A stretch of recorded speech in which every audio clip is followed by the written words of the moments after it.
ಮಕ್ಕಳೇ, ಇವತ್ತು ನಿಮಗೆ ನನ್ನ ಪುಸ್ತಕ ಪ್ರಪಂಚ ಜ್ಞಾನಪದಾರ್ಥವನ್ನು ತುಳಸಿಯವರು ಬರೆದ ಈ ಪಾಠವನ್ನು ಪ್ರಾರಂಭ ಮಾಡ್ತಾ ಇದ್ದೀನಿ. ಮೊದಲಿಗೆ ಏನು ಮಾಡೋಣ, ಪ್ರವೇಶವನ್ನು ನೋಡೋಣ. ಹಿಂದಿನವರ ತಪ್ಪುಗಳನ್ನು ಅರಿತು ಮುಂದಿನವರು ಹೆಜ್ಜೆ ಇಟ್ಟರೆ ಒಳಿತಲ್ಲವೇ? ಹಳಬರ ಬಾಳು ಹೊಸ ಜೀವ ಸಸಿಗೆ ಗೊಬ್ಬರವಿದ್ದಂತೆ. ಏನು ಹಿಂದಿನವರ ತಪ್ಪುಗಳನ್ನು ಅರಿತು ಮುಂದಿನವರು ನಾವೇನು ಮಾಡಬೇಕು, ಹೆಜ್ಜೆ ಹಾಕಬೇಕು, ಇದು ಒಳಿತಲ್ಲವೇ ಅಂತ ಕೇಳ್ತಾರ. ಹಳಬರ ಬಾಳು ಏನಾಗಬೇಕು, ಹೊಸ ಜೀವ ಸಸಿಗೆ ಗೊಬ್ಬರವಿದ್ದಂತೆ. ಅಂದ್ರೆ ಹಳಬರ ಬಾಳು ಹೊಸ ಜೀವ ಸಸಿಗೆ ಒಂದು ಗೊಬ್ಬರ ಇದ್ದಂಗೆ. ಪ್ರತಿಯೊಬ್ಬರ ಬಾಳಿನ ಕಥೆಯು ಒಂದು ಅತ್ಯುತ್ತಮ ಚರಿತ್ರೆಯಾಗುತ್ತದೆ. ಜೀವನ ಚರಿತ್ರೆ ಅಥವಾ ಆತ್ಮಕಥೆಗಳು ಜೀವನ ಅನುಭವಗಳನ್ನು ಮುಂದಿನ ಪೀಳಿಗೆಗೆ ರವಾನಿಸುತ್ತವೆ. ನಮ್ಮ ಜೀವನ ಚರಿತ್ರೆ ನಾವು ಬರೆದಿಟ್ಟಿವಂದ್ರೆ ಅದನ್ನು ಓದಿದವರು ತಮ್ಮ ಅನುಭವಗಳನ್ನ ಮುಂದಿನ ಪೀಳಿಗೆಗೆ ರವಾನಿಸ್ತದೆ. ಬರೆಯುವ ಹದವನ್ನು ಬಲ್ಲವರಿಗೆ ಬಾಳೆ ಒಂದು ಕಲೆ. ಬರೆಯುವ ಹದವನ್ನು ಬಲ್ಲವರಿಗೆ ಬಾಳೆ ಒಂದು ಕಲೆ.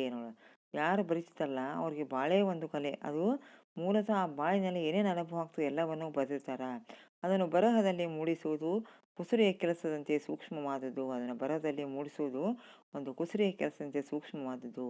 ಹಾಸ್ಯ ಸಾಹಿತಿ ಬೀಚಿಯವರ ಆತ್ಮಕಥೆಯ ಈ ತುಣುಕಿನಲ್ಲಿ ಕೆಲವು ಸಂದೇಶಗಳಿವೆ. ಉತ್ತಮ ಪುಸ್ತಕಗಳು ತಪ್ಪು ಕಲ್ಪನೆಗಳನ್ನು ಹೋಗಲಾಡಿಸಿ ಜೀವನದ ಮೇಲೆ ಪ್ರಭಾವ ಬೀರುತ್ತವೆ. ಜೀವನ ದೃಷ್ಟಿಯನ್ನು ಬದಲಿಸುವ ಸಾಮರ್ಥ್ಯ ಹೊಂದಿದೆ. ಒಳ್ಳೆಯ ಕೃತಿಗಳು ಮನುಷ್ಯನ ಏಳಿಗೆಗೆ ಸಹಾಯಕವಾಗುತ್ತವೆ, ಜ್ಞಾನದ ಹದವನ್ನು ಹೆಚ್ಚಿಸುತ್ತವೆ ಎಂಬ ಸಂದೇಶಗಳನ್ನು ಪ್ರಸ್ತುತ ಲೇಖನವು ಸಾರುತ್ತದೆ. ನೋಡಿದ್ರೆ, ಉತ್ತಮ ಪುಸ್ತಕಗಳು ತಪ್ಪು ಕಲ್ಪನೆಗಳನ್ನು ಹೋಗಲಾಡಿಸ್ತದೆ, ಜೀವನದ ಮೇಲೆ ಪ್ರಭಾವ ಬೀರ್ತದೆ, ಜೀವನ ದೃಷ್ಟಿಯನ್ನು ಬದಲಾಯಿಸುವ ಒಂದು ಸಾಮರ್ಥ್ಯವನ್ನು ಹೊಂದಿವೆ ಅಂಥೇಳಿ.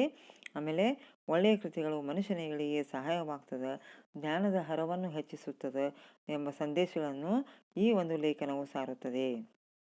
ಇಂಗ್ಲಿಷ್ ಭಾಷೆಯಲ್ಲಿ ಹೇಳಿಕೆ ಹೊಂದಿದೆ.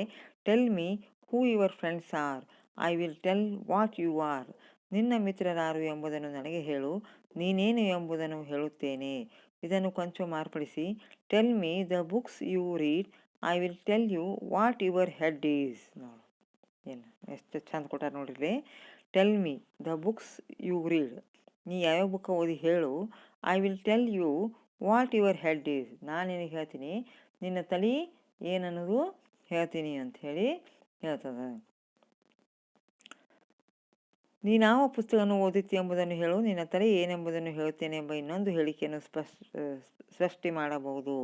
ನನ್ನನ್ನು ಸೆರೆ ಹಿಡಿದ ನನ್ನ ಆಲೋಚನಾ ಕ್ರಮಕ್ಕೆ ತಿರುವು ಕೊಟ್ಟ ಮತ್ತು ನನ್ನ ಬಾಳಿಗೊಂದು ನಿರ್ದಿಷ್ಟ ಗುರಿಯನ್ನು ಇರಿಸಿದ ಪುಸ್ತಕಗಳು ಇಂಗ್ಲಿಷ್ ಪುಸ್ತಕಗಳು ಮಾತ್ರವೆಂದರೆ ಕನ್ನಡ ಪುಸ್ತಕಗಳಿಗೆ ಅಪಮಾನ ಮಾಡಿದಂತಾಗಲಿಲ್ಲವೆಂದು ಭಾವಿಸುತ್ತೇನೆ. ಮಾನ ಅಪಮಾನಗಳಿಂತಲೂ ಹೆಚ್ಚು ಮುಖ್ಯವಾದ್ದು ಸತ್ಯ, ಸತ್ಯವನ್ನಾಡುವುದೇ ಮಾನ. ನನ್ನನ್ನು ಸೆರೆ ಹಿಡಿದ ಈ ಆಲೋಚನಾ ಕ್ರಮಕ್ಕೆ ಒಂದು ತಿರುವು ಕೊಟ್ಟಂತ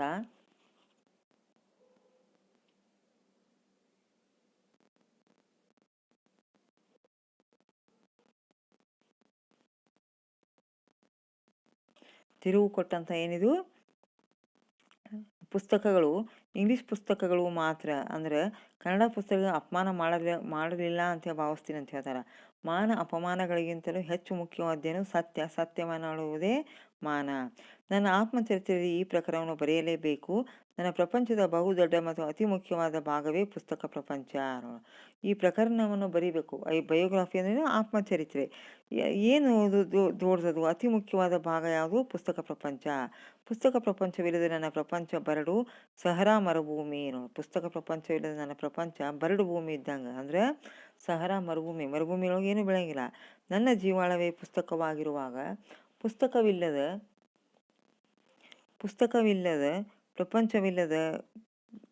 ಪ್ರಪಂಚವಿಲ್ಲದ ನನ್ನ ಪ್ರಪಂಚ ಬರಡು.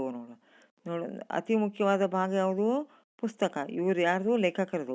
ಆ ಪುಸ್ತಕನ ಇಲ್ಲ ಅಂತಂದ್ರೆ ಇವರ ಪ್ರಪಂಚ ಏನು? ಬರಡು, ಅಂದ್ರೆ ಮರುಭೂಮಿ ಇದ್ದಂಗೆ, ಸಹರಾ ಮರುಭೂಮಿ. ನನ್ನ ಜೀವಾಳವೇ ಪುಸ್ತಕವಾಗಿರುವಾಗ ಪುಸ್ತಕವಿಲ್ಲದ ಬೀಚಿ ಜೀವವಿಲ್ಲದ ದೇಹವಿದ್ದಂತೆ, ರೆಡಿಮೇಡ್ ಅಂಗಡಿಯ ಮುಂದೆ ಕುಳಿತಿರುವ ಚಂದದ ಬೊಂಬೆಯಂತೆ.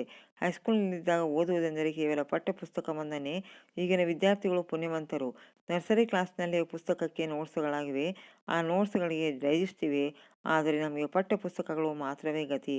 ಪಠ್ಯ ಪುಸ್ತಕಗಳಿಲ್ಲದೆ ಬೇರೆ ಓದುವುದು ಮನೆಯರ ದೃಷ್ಟಿಯಲ್ಲಿ ಅಕ್ಷಮ್ಯ ಅಪರಾಧ, ಮಾಸ್ತರ್ ದೃಷ್ಟಿಯಲ್ಲಿ ಸಮಯ ಹಾಳು. ನಮ್ಮ ಶಾಲೆಯಲ್ಲಿ ಒಂದು ಲೈಬ್ರರಿಯೂ ಇತ್ತು. ಸರಸ್ವತಿ ಪೂಜೆ ದಿನದಂದು ಮಾತ್ರವೇ ನಮಗದರ ದರ್ಶನ. ಬೀಗ ಹಾಕಿದ ಆ ಕಪಾಟುಗಳಿಗೆ ಅರಿಶಿನ ಕುಂಕುಮ ಹಚ್ಚಿ ಪೂಜೆ ಆರತಿ ಮಾಡಿ ತೆಂಗಿನಕಾಯಿ ಒಡೆದು ತಿರುಪು ತಿನ್ನುತ್ತಿದ್ದೆವು. ನೋಡು ಏನು ಇವ್ರಿಗೆ ಏನಂತಾರಪ್ಪ ಅಂದ್ರೆ, ನಮ್ಮ ಕಾಲನೇ ಬೇರೆ, ಈಗಿನ ಕಾಲನೇ ಬೇರೆ. ನಮಗೆ ಬರೀ ಓದ್ಲಿಕ್ಕೆ ಪುಸ್ತಕ ಅಷ್ಟೇ ಇರ್ತಿದ್ವು. ಲೈಬ್ರರಿ ಇತ್ತು, ಆದರೆ ಏನು ಮಾಡ್ತಿದ್ರು ಅಂದ್ರೆ ಕೀಲಿ ಹಾಕಿಬಿಡ್ತಿದ್ರು. ಯಾವಾಗ ಸರಸ್ವತಿ ಪೂಜೆ ಆದಷ್ಟು ಅದು ಏನು ಮಾಡೋದು, ಬೀಗ ಹಾಕಿದ ಕಪಾಟಿಗಳಿಗೆ ಅರ್ಶಿನ ಕುಂಕುಮ ಹಚ್ಚಿ ಪೂಜೆ ಮಾಡ್ತಿದ್ರಂತ. ಆದರೆ ಈಗಿನವ್ರಿಗೆ ಡೈಜೆಸ್ಟು ಗೈಡು ಎಲ್ಲ ಅವ. ಅವಾಗ ನಾವು ಏನು ಡೈಜೆಸ್ಟು ಗೈಡ್ ನೋಡ್ತೀವಿ ಅಂದ್ರೆ ಏನೋ ದೊಡ್ಡ ಮಹಾಪ್ರದ ಆಗ್ತೈತಿ, ನೋಡ್ಕೊಂಬರ್ದಾನ್ಲೇ ಅಂತಿದ್ರು ಅಂಥೇಳಿ ಹೇಳ್ತಾರೆ. ಕಪಾಟಿನಲ್ಲಿ ಪೂಜೆಗಿದ್ದ ಆ ಪುಸ್ತಕಗಳು ನಮ್ಮ ಮೇಲೆ ಯಾವ ಪ್ರಭಾವವನ್ನು ಬೀರಲು ಸಾಧ್ಯ? ಇದರಿಂದಾಗಿ ಹೈಸ್ಕೂಲ್ ಮುಗಿಯುವವರೆಗೂ ನನ್ನ ಓದೆಲ್ಲವೂ ಕೇವಲ ಪರೀಕ್ಷೆಯಲ್ಲಿ ತೇರ್ಗಡೆಯಾಗಲಿಕ್ಕೆ ಮಾತ್ರ. ಅದಕ್ಕೇನು ಹೇಳ್ತಾರೆ ಇವರು ಅಂದರೆ ಇದರಿಂದ ಹೆಂಗೆ ಪ್ರಭಾವ ಬೀರ್ಲಿಕ್ಕೆ ಸಾಧ್ಯ ಅಂದರೆ, ಹೈಸ್ಕೂಲ್ ಮುಗಿಯುವವರೆಗೂ ನನ್ನ ಓದೆಲ್ಲವೂ ಕೇವಲ ಪರೀಕ್ಷೆಯಲ್ಲಿ ತೇರ್ಗಡೆಯಾಗಲಿಕ್ಕೆ ಮಾತ್ರ ಸಾಧ್ಯ ಅಂತ ಹೇಳ್ತಾರೆ. ಅಂದ್ರೆ ಆ ಟೆಕ್ಸ್ಟ್ ಬುಕ್ ಬಿಟ್ಟು ಬೇರೆ ಗೈಡ್ಸು ಮ್ಯಾಗ್ಝಿನ್ ಯಾವ ನೀವು ರೆಫರ್ ಮಾಡಬೇಡ ಅಂತ ಹೇಳಿ ಏನು ಮಾಡ್ತಿದ್ರು, ಗುರುಗಳಾಗಲಿ ಹೇಳ್ತಿದ್ರು, ತಂದೆ ತಾಯಿಗಳು ಕೂಡ ಹೇಳ್ತಿದ್ರು ಅಂತ ಹೇಳ್ತಾರೆ. ಇವತ್ತಿಷ್ಟು ಸಾಕು. ಮತ್ತೆ ನಾನು ಏನು ಮಾಡ್ತೀನಿ, ಮುಂದಿನ ಭಾಗದಲ್ಲಿ ಮುಂದೆನೂ ವಿವರಿಸಿ ಹೇಳ್ತೀನಿ.